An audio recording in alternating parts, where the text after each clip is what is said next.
Hakim-Hakim pasal yang kedua ayat yang ke-13. Demikianlah mereka meninggalkan Tuhan dan beribadah kepada Baal dan para Asitoret. Maka bangkitlah murka Tuhan terhadap orang Israel. Ia menyerahkan mereka ke dalam tangan perampok dan menjual mereka kepada musuh di sekeliling mereka, sehingga mereka tidak sanggup lagi menghadapi musuh mereka. Setiap kali mereka maju, tangan Tuhan melawan mereka dan mendatangkan malapetaka kepada mereka, sesuai dengan apa yang telah diperingatkan pada mereka oleh Tuhan dengan sumpah, sehingga mereka sangat terdesak. Maka Tuhan membangkitkan hakim-hakim yang menyelamatkan mereka dari tangan perampok itu. Tetapi juga para hakim itu tidak mereka hiraukan, karena mereka berzinah dengan mengikuti Allah lain dan sujud menyembah kepadanya. Mereka segera menyimpang dari jalan yang ditempuh oleh nenek moyangnya yang mendengarkan perintah Tuhan. Mereka melakukan yang tidak patut. Setiap kali apabila Tuhan membangkitkan seorang hakim bagi mereka, maka Tuhan menyertai hakim itu dan menyelamatkan mereka dari tangan musuh mereka selama hakim itu hidup. Sebab Tuhan berbelas kasihan mendengar rintihan mereka karena orang-orang yang mendesak dan menindas mereka. Tetapi apabila hakim itu mati, kembalilah mereka berlaku jahat, lebih jahat dari nenek moyang mereka, dengan mengikuti Allah lain, beribadah kepadanya dan sujud menyembah kepadanya. Dalam hal apapun mereka tidak berhenti dengan perbuatan dan kelakuan mereka yang tegar itu.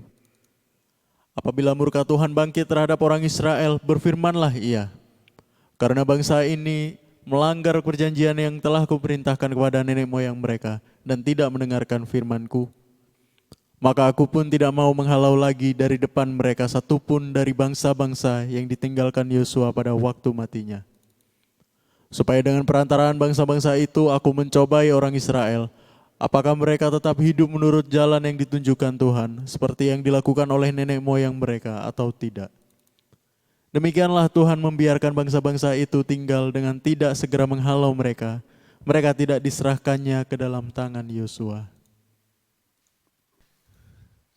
Oke, shalom semuanya. God bless ya.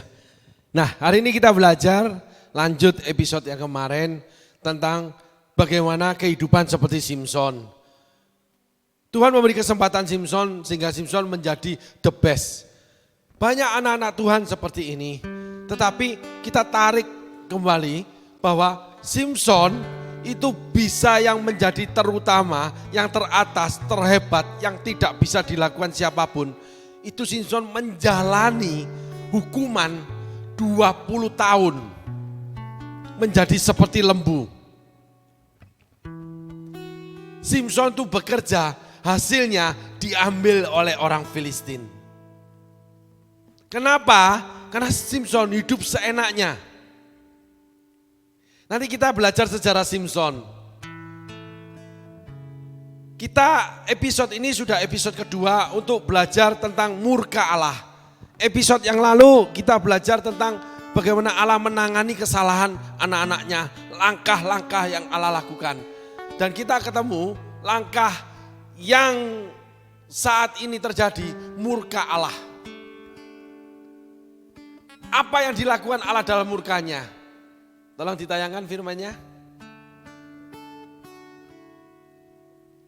Demikianlah mereka meninggalkan Tuhan dan beribadah kepada Baal dan para Asitoret. Garis bawahi meninggalkan Tuhan. Maka bangkitlah murka Tuhan terhadap orang Israel. Ia menyerahkan mereka dalam tangan perampok dan menjual mereka pada musuh di sekeliling mereka. Sehingga mereka tidak sanggup lagi menghadapi musuh mereka. Saudara mulai perhatikan baik-baik kehidupan saudara.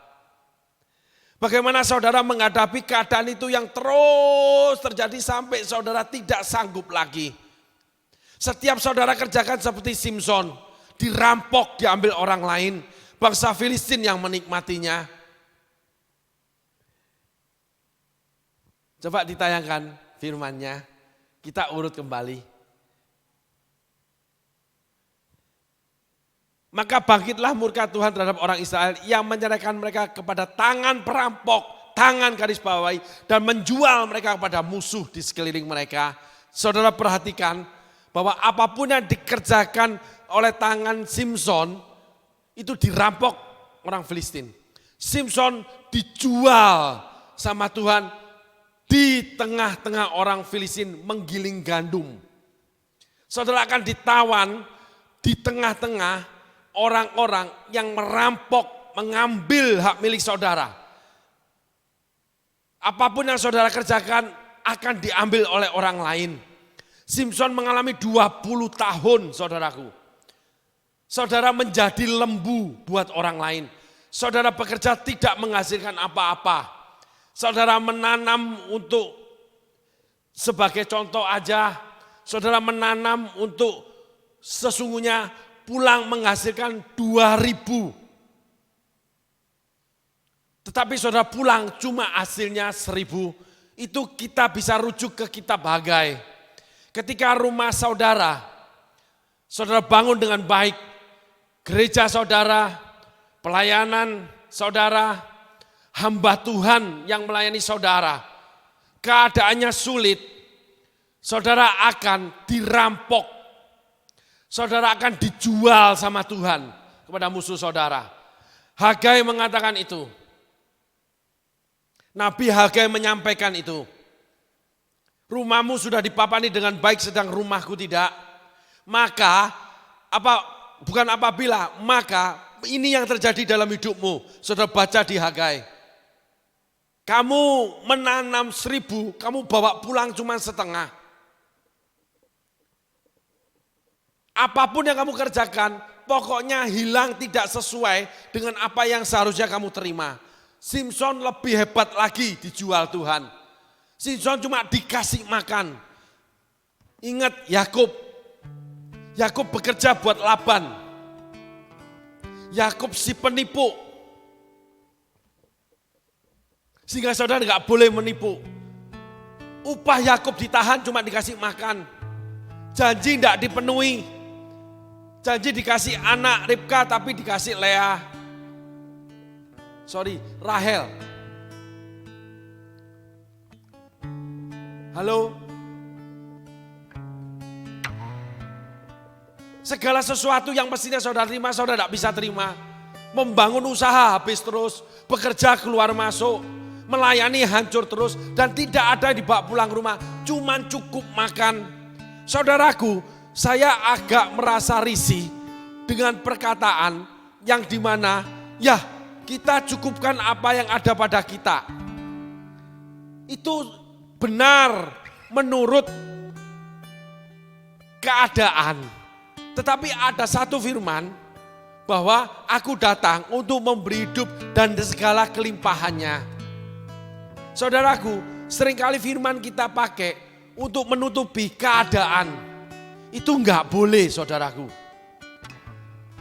Sehingga firman itu akhirnya menjadi bahan pertengkaran, menjadi antagonis, menjadi jembatan perlawanan seorang terhadap yang lain.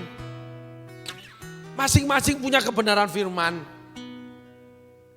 Malah ada yang berkata, ya firman itu untuk kamu, untuk aku enggak begini. Nah, ini kejelasannya buah dari kehidupan. Hasilkanlah buah. Ada 3 buah. Buah pertobatan, buah ketika kita pergilah, hasilkanlah buah. Bekerja buat Tuhan, bekerja buat keluarga. Jadi saudara bekerja buat apa? Ketika saudara pulang, saudara melayani Tuhan, saudara bekerja, saudara mencukupi keluarga, saudara itu sudah kena Simson. Ini penting saudaraku. Ketika saudara membangun pelayanan, kehidupan saudara kurang. Saudara sedang pada dimensi Simson yang menjadi lembu buat orang lain. Tempatkan setiap firman Tuhan pada buah.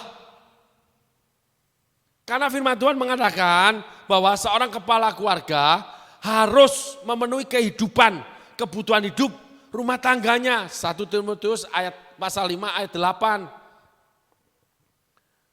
Sehingga kita nggak boleh menghadapkan firman Tuhan berhadapan-hadapan. Kalau saudara melayani anak pahit, itu kecelakaan besar buat saudara. Kalau saudara melayani, lalu anak itu mendapat warisan, lalu mereka berkelahi, kecelakaan besar buat saudara. Ada beberapa gereja, ketika pendirinya, founding father, orang yang dipakai Tuhan luar biasa, dipanggil pulang, gereja berantakan, bahkan selalu diiringi keluarga yang berhantam-hantaman. Menjadikan satu keluarga membuka gereja sendiri, satu keluarga membuka aliran sendiri, satu keluarga meneruskan, lalu banyak ribuan pelayanan yang lepas, yang dibangun dengan sekian puluh tahun. Banyak hal harus kita pelajari. Firman Allah jangan dicocok-cocokkan. Kita harus tunduk terhadap firman ketika Roh Kudus ilhamkan. Ketika Roh Kudus beri penyataan seperti Paulus menerima penyataan-penyataan di bawah langit ketiga. Seperti Paulus mendapatkan petunjuk kalau harus masuk Makedonia. Seperti Petrus, Yakobus, Yohanes yang dapat peneguhan dari Roh Kudus untuk 3 hal tidak boleh dimakan. Roh Kudus akan menuntun kita pada kebenaran. Jadi firman Tuhan tidak akan berhadapan-hadapan dalam hidup kita membuat kita bingung. Lalu ada orang yang menghadapkan firman dengan firman, membuat banyak orang bingung. Ini yang enggak boleh saudaraku. Kalau Simpson itu jelas saudaraku. Simpson hidupnya amburadul. Simpson itu orang yang seenaknya sendiri. Perhatikan baik-baik buat saudara. Supaya saudara jangan dijual Tuhan. Supaya saudara tidak dirampok hidup saudara. Simpson dinyatakan keputusan ilahi. Simpson menjadi nasirnya Allah. Lalu ada satu rahasia yang dibagikan Allah, rambut gak boleh dipotong. Simpson tidak terkalahkan. Musuh dibuat mainan. Pelayanan luar biasa, lawatan luar biasa, bekerja selalu dapat keuntungan besar. Tapi Simpson hidup seenaknya. Yang pertama, Simpson menikah dengan seorang perempuan yang dilarang dinikahi oleh Alkitab. Simpson jatuh cinta, sudah dilarang orang tua. Orang-orang yang melanggar otoritas, yang menerangkan itu tidak boleh oleh Alkitab, tetap dilanggar sama saudara. Saudara adalah Simpson. Simpson memaksa orang tuanya tetap menikahi gadis ini yang bukan daripada bangsa Israel. Jangan kau mengawinkan dengan bangsa-bangsa di tanah Kanaan. Perintah Allah dilanggar sama Simpson. Udah diperingatkan sama Tuhan melalui orang-orang yang punya kompeten untuk menegur saudara. Sama dengan Ahab. Hard feeling ditolak, gak mau terima. Salah satu yang saudara terima akibat seperti Simpson nanti. Sehingga Simpson menikahi perempuan itu. Tapi iblis itu pintar. Bangsa Filistin mencari jalan, mengancam perempuan ini, orang tuanya akan dibunuh, dibakar, hidup-hidup dan sebagainya. Kalau dia tidak mencari tahu kelemahan Simpson. Ketika saudara dipakai Tuhan, saudara akan diincar oleh iblis melalui orang-orang yang tidak menjatuhkan saudara. Ketika saudara tidak bisa diberitahu Tuhan, ketika saudara tidak bisa diberitahu oleh otoritas rohani saudara. Orang tua, suami, gembala, penatua, siapapun yang Tuhan tempatkan menjadi otoritas di mana Allah berbicara, di mana Alkitab meneguhkannya. Enggak usah bicara lagi, Roh Kudus bicara kalau sudah titik ini. Simpson dilarang orang tua. Alkitab mengatakan bahwa tidak boleh mengawinkan dengan perempuan bangsa Kanaan. Simpson tetap mau. Akhirnya iblis masuk, bangsa Filistin masuk. Diancamlah keluarga perempuan ini. Lalu perempuan ini menangis-nangis di hadapan Simpson. Ingin mengorek keluar. Perempuan ini menjual Simpson. Ketika saudara melanggar ayat kitab suci, saudara akan dijual oleh orang dekat saudara sendiri. Yang salah, pergaulan yang salah, pekerjaan yang salah, rekan kerja yang salah, rekan pelayanan yang salah, dan sebagainya. Mereka seperti orang Filistin. Mereka akan didesak oleh orang Filistin. Semua ada dalam kehidupan saudara. Istri Simson merengek-rengek. Akhirnya Simson memberitahu tapi sama Simson disimpangkan. Ternyata Simson gemar berbohong. Simson tidak tegak lurus dengan Alkitab. Simson itu seenaknya melayani Tuhan. Benar-benar mengalahkan bangsa Filistin. Menjadi hakim Simson itu. Tapi pribadinya enggak baik. Sama dengan Imam Eli, pribadinya tidak baik. Nyimpang dikit Nabi Samuel, keluarganya, anak-anaknya tidak baik. Itu kelemahan Nabi Samuel. Kembali lagi kepada Simson. Simson melayani Tuhan dan Tuhan sertai dengan luar biasa. Bangsa Filistin tidak bisa menguasai bangsa Israel, dimainkan oleh Simson. Kemenangan yang gilang gemilang menjadi jagoan, menjadi susah terkalahkan dan saudara bisa mainin semua orang. Hati-hati jangan pernah mainin semua orang. Kamu mainin dengan uangmu, bahkan pastormu kamu mainin, gerejamu kamu mainin. Semua orang kamu mainin, bayar utang susah, memberi susah, semuanya kamu mainin. Orang harus ikut kehendakmu, kamu sudah dominan, kamu sudah dihinggapi dewa Asitoret dan dewa Baal. Simson memainkan semua orang. Lalu timbul karakter yang salah. Seenaknya sendiri, gak bisa dikasih tahu, gak bisa dikoreksi. Orang tua Simson menolaknya karena melanggar kitab suci. Simson tetap mau melakukannya. Maka semakin keraslah hati saudara. Oleh karena dosa. Makin kamir adonan itu. Lalu iblis mulai bekerja. Simson ternyata suka berdusta. Kita temui di awal. Karakter yang salah. Walaupun saudara melayani Tuhan. Jangan suka berdusta. Tidak boleh berdusta. Bila ya katakan ya, bila tidak katakan tidak. Lebih daripada itu dari si jahat atau dari iblis.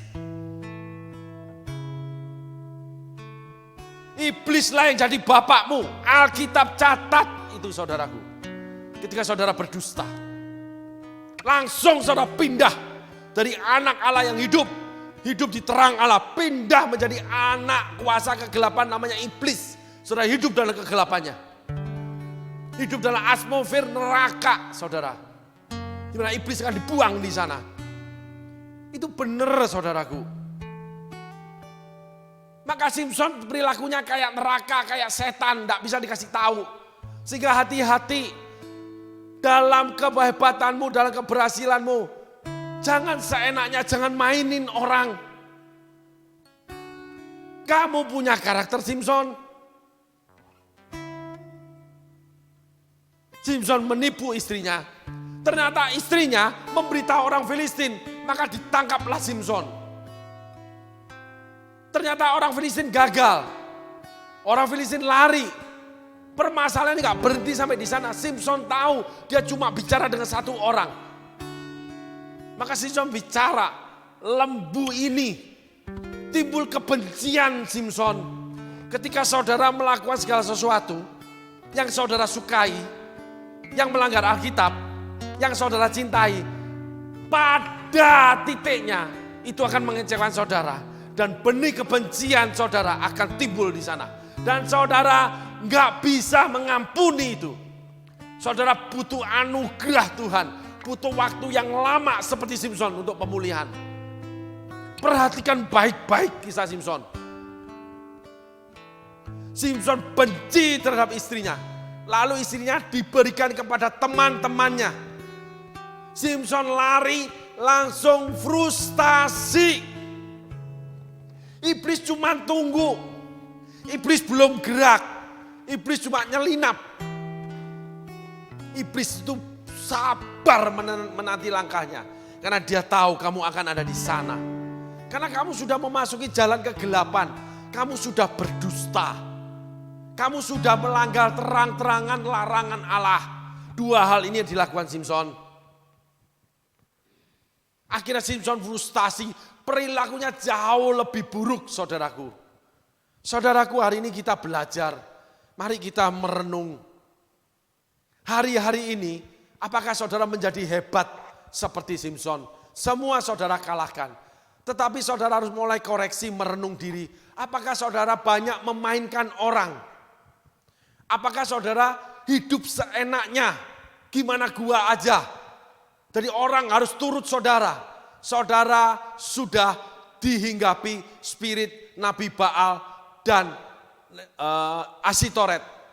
Dewa Baal, dewa Asitoret. Saudara menjadi dominan. Sehingga saudara terang-terangan melanggar Alkitab nantinya. Dan saudara punya kebiasaan berbohong. Lalu apa yang saudara ingin raih, saudara sukai, yang saudara sudah miliki. Mau itu pelayanan, mau itu pernikahan, mau itu kekayaan, perusahaan, apapun yang saudara ingini. Kalau saudara pakai cara Simson, termasuk anak saudara, saudara buat kaya, saudara buat berhasil, itu akan menjadi kebencian buat saudara. Yang saudara tidak bisa mengampuni, sulit mengampuni. Saudara akan kecewa dengan apa yang saudara kerjakan.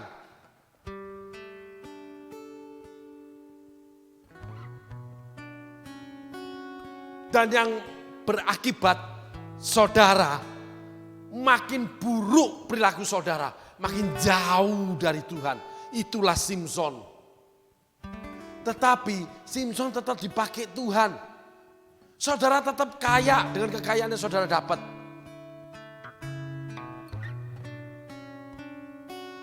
Tetapi saudara akan melepaskan apa yang saudara sukai karena saudara mulai benci terhadap hal itu. Persahabatan dengan mamon, perselingkuhan, perzinahan, pernikahan kembali.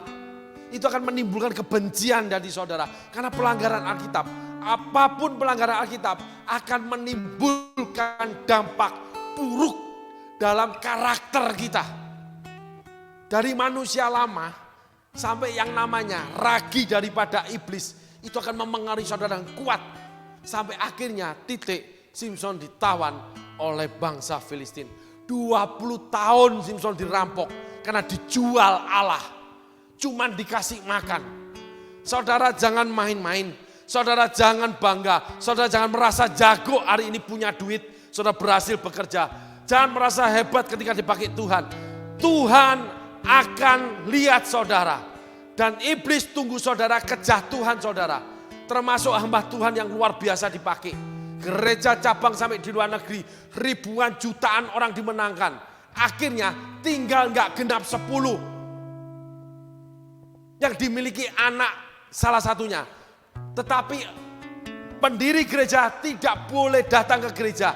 Khotbah juga tidak, tinggal pun tidak, harus pindah. Anak berkelahi dengan orang tua, dengan ibu. Anak kakak beradik berkelahi seperti Daud. Karena ada pelanggaran dalam kehidupan saudara.